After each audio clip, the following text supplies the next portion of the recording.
More than a year ago, then San Francisco Mayor London Breed revealed her plan to add needed housing by converting commercial spaces into residential units.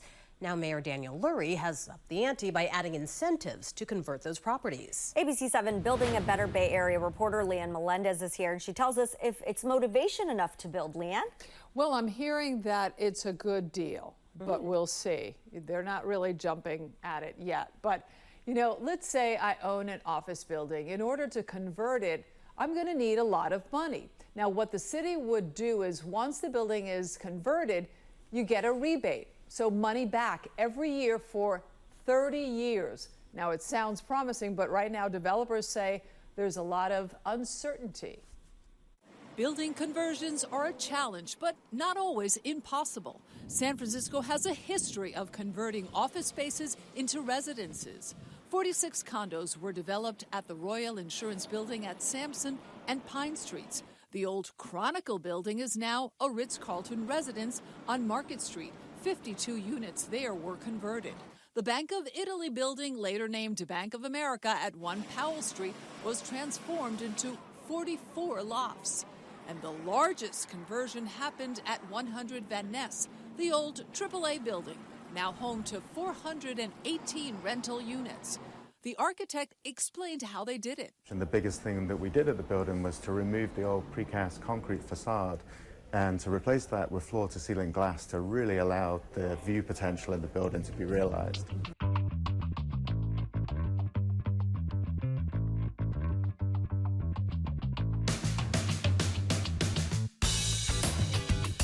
That project started in 2013.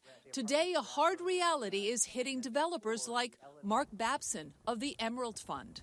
The exact same building that we're in today, if we bought it out today, would cost 70% more. 70% more than 2013 in these 12 years. Construction costs have increased at a faster rate than rents in San Francisco. So for many developers, the numbers simply do not add up. Last October, then Mayor London Breed announced the office-to-housing conversion at 785 Market Street, the old Humboldt Bank building. But the developer appears to have now hit the pause button. Supervisor Raphael Mandelman is staying realistic in these uncertain times.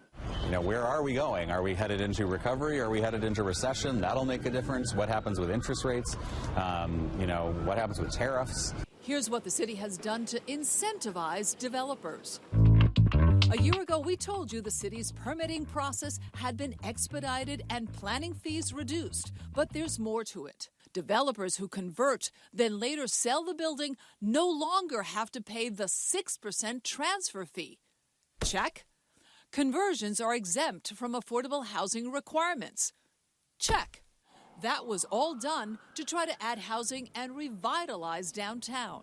We will continue to adapt, we will adjust, and we will be better. And now Mayor Daniel Lurie has signed legislation aimed at continuing the work of his predecessor.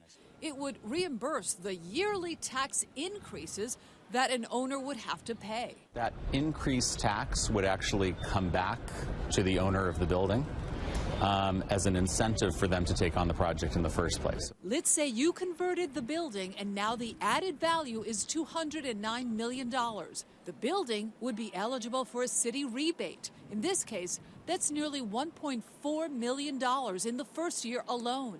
That would increase each year as taxes went up. Over 30 years, that really adds up. So it's a real value to the property, a huge reduction of the expenses of operating the building. Members of the Board of Supervisors are optimistic that it will increase conversion developments. The vote to pass the legislation was unanimous. I think there's about 50 that are actually going to be utilizing this program. Those 50 buildings turn into about 4,400 units of housing. That turns into over 10,000 new residents in this downtown area. But right now, those 50 or so that may be viable candidates for conversion are laying low and not revealing their intentions yet. And supervising all of this and selecting the buildings will be the Downtown Revitalization and Economic Recovery Financing District. Yes, it's a mouthful. Now, the people involved in that should be in place by the end of this year, and then in January 2026, building owners can begin applying.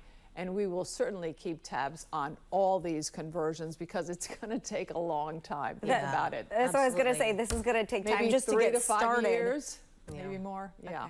All right, Leanne, We'll thank keep you an eye so on it. much.